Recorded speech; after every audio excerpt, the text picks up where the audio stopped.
ಭಾರತದ defence ಫೋರ್ಸಸ್ಗಳು PoK ಗಡಿಯನ್ನು ದಾಟದೆ operation Sindoor ಅನ್ನು ಪ್ರಾರಂಭಿಸಿದರು. ಈ ಆಪರೇಷನ್ ಈಗಲೂ ನಡೀತಾನೆ ಇದೆ.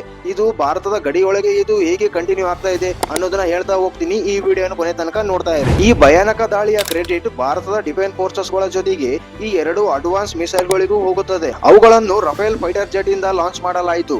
ಆ ಮಿಸೈಲ್ ಗಳು ಯಾವಂದ್ರೆ ಸ್ಕ್ಯಾಲ್ಪ್ ಮತ್ತು ಹ್ಯಾಮರ್ ಮಿಸೈಲ್ ಗಳು. ಮೊದಲನೇದಾಗಿ ಸ್ಕ್ಯಾಲ್ಪ್ ಮಿಸೈಲ್. ಇದು ಸ್ಮಾರ್ಟ್ ಕ್ರೂಸ್ ಮಿಸೈಲ್ ಆಗಿದ್ದು ಇದು 500 ಕಿಲೋಮೀಟರ್ ರೇಂಜ್ ವರೆಗೆ ಇರುವ ಟಾರ್ಗೆಟ್ ಗಳ ಮೇಲೆ ದಾಳಿ ಮಾಡಬಲ್ಲದು. ಇದನ್ನು ಭಾರತದಿಂದ ಲಾಂಚ್ ಮಾಡಿದ್ರೆ ಸುಲಭವಾಗಿ ಪಾಕಿಸ್ತಾನದ ಒಳಗೆ ಹೋಗಿ ದಾಳಿ ಮಾಡಬಲ್ಲದು. ಹಾಗೆ ಇದ್ರದ್ದು ಇನ್ನೊಂದು ಸ್ಪೆಷಾಲಿಟಿ ಏನಂದ್ರೆ ಇದು ಆಕಾಶದಲ್ಲಿ ತುಂಬಾ ಎತ್ತರದಲ್ಲಿ ಹಾರುವುದಿಲ್ಲ. ಹೀಗಾಗಿ ಇದು ಯಾವುದೇ ರೆಡಾರ್ ನಲ್ಲಿ ಡಿಟೆಕ್ಟ್ ಆಗದೆ ಕರೆಕ್ಟ್ ಆಗಿ ಟಾರ್ಗೆಟ್ ಮೇಲೆ ದಾಳಿ ಮಾಡಬಲ್ಲದು. ಇನ್ನು ಎರಡನೇದು ಹ್ಯಾಮರ್ ಮಿಸೈಲ್. ಇದರ ರೇಂಜ್ 70 ಕಿಲೋಮೀಟರ್ ಇದೆ. ವೆದರ್ ಹೇಗೇನೆ ಇದ್ರೂ ಒಂದ್ಸಲ ಟಾರ್ಗೆಟ್ ಫಿಕ್ಸ್ ಮಾಡಿ ಲಾಂಚ್ ಮಾಡಿದ್ರೆ ಇದನ್ನು ತಡೆಯುವುದು ತುಂಬಾನೇ ಕಷ್ಟ. ಮೊದಲೇ ಪಾಕಿಸ್ತಾನದಲ್ಲಿರುವ ಎಲ್ಲಾ ಡಿಫೆನ್ಸ್ ಸಿಸ್ಟಮ್ಗಳು ಚೈನಾ ಮೇಡ್ ಇವೆ. ಚೈನಾ ತನ್ನಲ್ಲಿರುವ ಕಚಡಾ ವಸ್ತುಗಳನ್ನೆಲ್ಲ ಅಡ್ವಾನ್ಸ್ ಟೆಕ್ನಾಲಜಿ ಹೆಸರಿನಲ್ಲಿ ಪಾಕಿಸ್ತಾನಿಗೆ ಮಾರುತ್ತಿದೆ.